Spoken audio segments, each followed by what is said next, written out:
Hello everyone, I'm back with life processes in living organisms, and this time it is the human nervous system.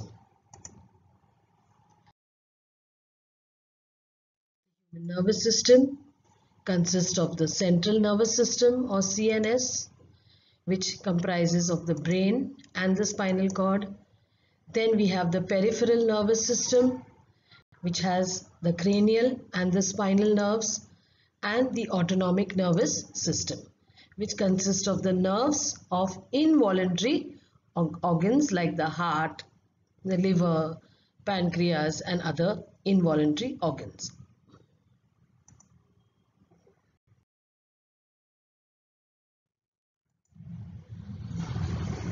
The first part of the nervous system is the central nervous system, consisting of the brain, which is very delicate and highly evolved. It is the main controlling organ of the nervous system. It is very delicate and therefore it is located safely in the cranial cavity, what we know as the skull. Spinal cord, also very delicate, is protected by the vertebral column. All through the vertebral column, which starts from below the brain, in between this vertebral column you will find the spinal cord. Now the space between the delicate nervous system and the bony covering of the skull and the vertebra is covered with protective layers called meninges. There are cavities in the brain which are called ventricles. The brain is not smooth, it has little dense like structures, cavities called ventricles. And the long tubular, like a tube, cavity of the spinal cord is called the central canal.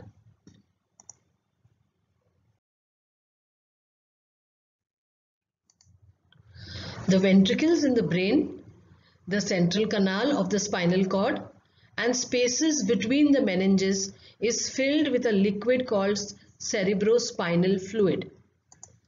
Now this cerebrospinal fluid is important because it supplies nutrients or food to the central nervous system and it protects the central nervous system from shock.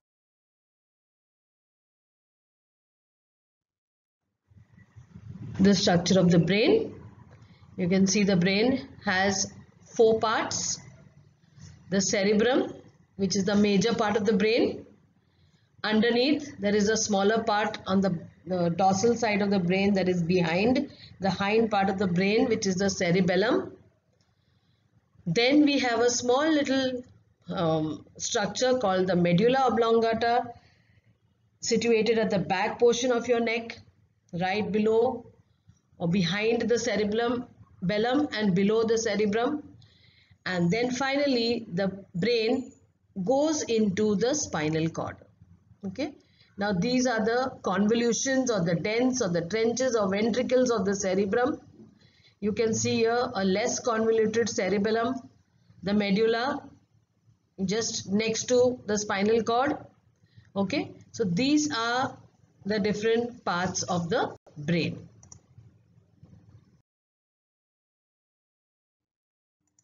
The brain of an adult human weighs about 1,300 to 1,400 grams and consists of about 100 billion neurons.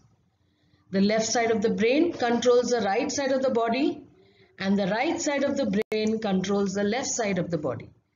The function of the left brain is analytical thinking, logical thinking. All your language skills, science and mathematics comes from the left side of the brain. And creativity, art, holistic, that is wholesome thinking, thinking of the big picture, and intuition, when you have an idea something is going to happen, that is the function of the right brain. These are the pictures of the brain from different angles, from top, underneath, sideways, etc. This is how your brain looks like exactly.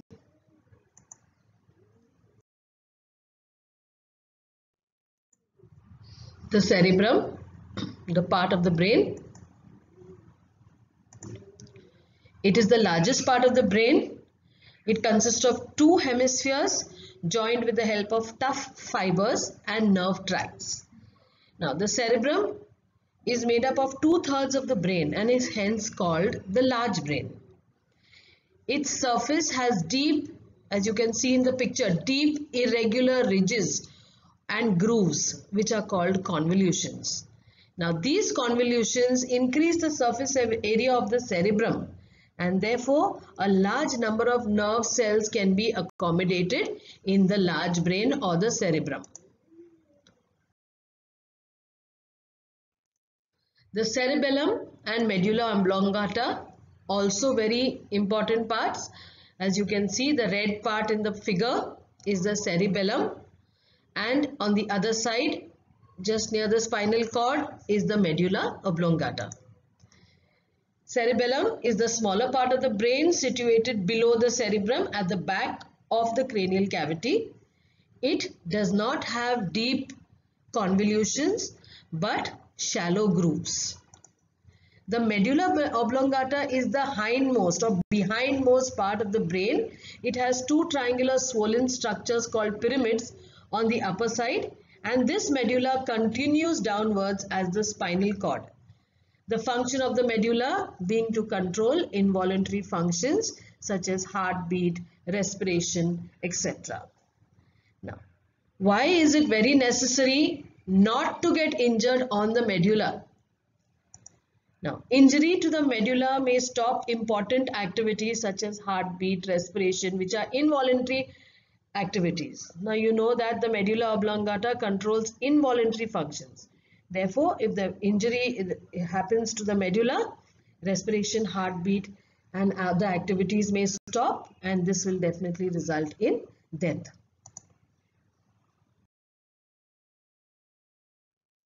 The spinal cord.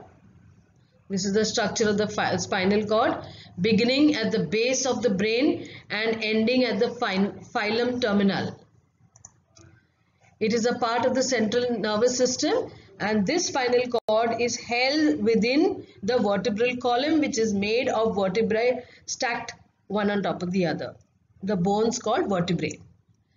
It is slightly thick at the beginning, that is at the base of the brain, but tapers towards the end, meaning it becomes narrower towards the end. There is a thread-like fibrous structure at its end called filum terminal.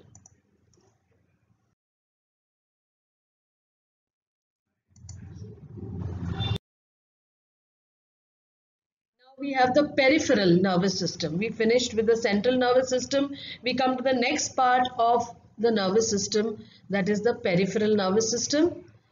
It consists of cranial nerves which are present in the head, thorax, nerves coming out in the head, thorax and abdomen region. There are 12 pairs of cranial nerves, and we have all spinal nerves which make up the peripheral nervous system. They are in the region of the arms, legs, skin and other parts, and we have 31 pairs of spinal nerves. You will see that all these ones, the ones that are coming out from the head region, here this is the head region, the thorax and the abdomen region, 12 pairs of cranial nerves. The other ones which are coming from the arms, legs, the skin and other parts are the spinal nerves, and they are consisting of 31 pairs. So both cranial nerves and spinal nerves together form the peripheral nervous system. Next part of the nervous system, which consists of nerves of involuntary organs.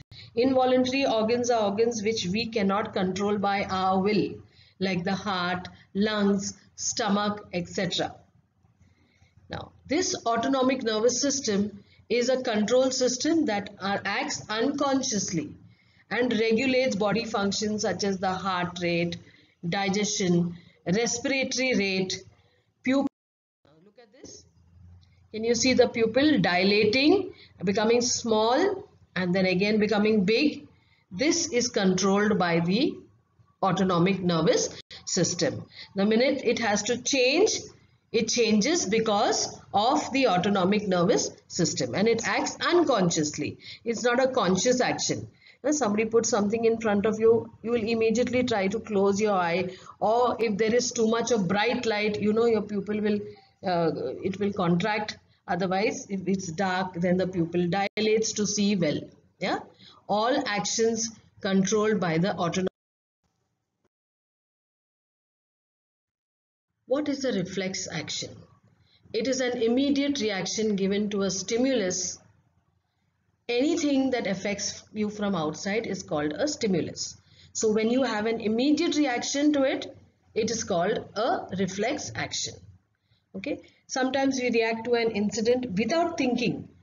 We just do it quickly. Okay. That kind of a reaction is called a reflex action.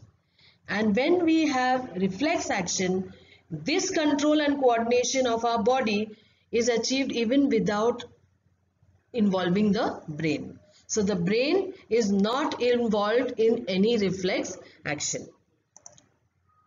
Now, we have to observe the figure carefully as per numbers in that figure and answer the following question. What is happening at 1 and 2?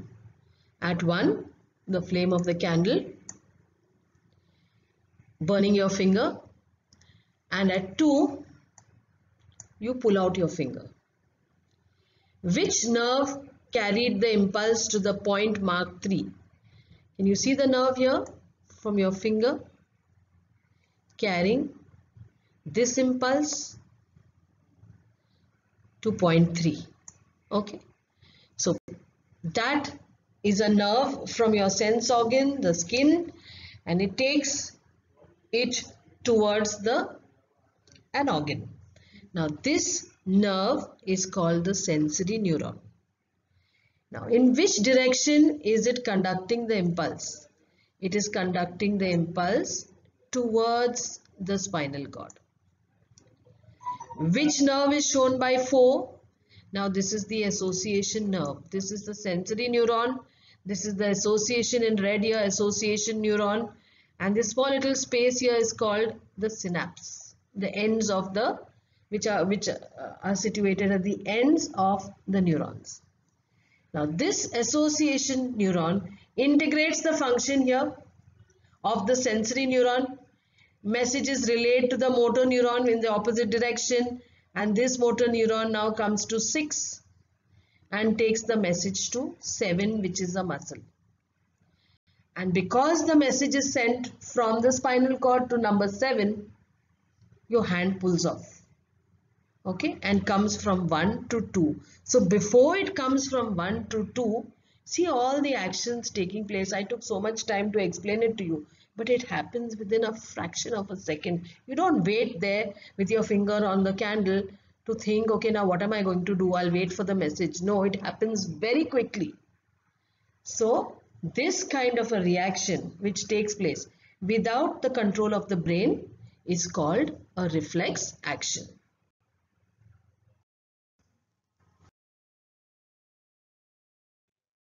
Look at this picture. You find the doctor tapping the knee of a patient. And immediately when the doctor does that, you will find the entire leg moving upwards. This is another example of reflex action. And here we end the topic on the human nervous system. In the next video, I will be talking about chemical control.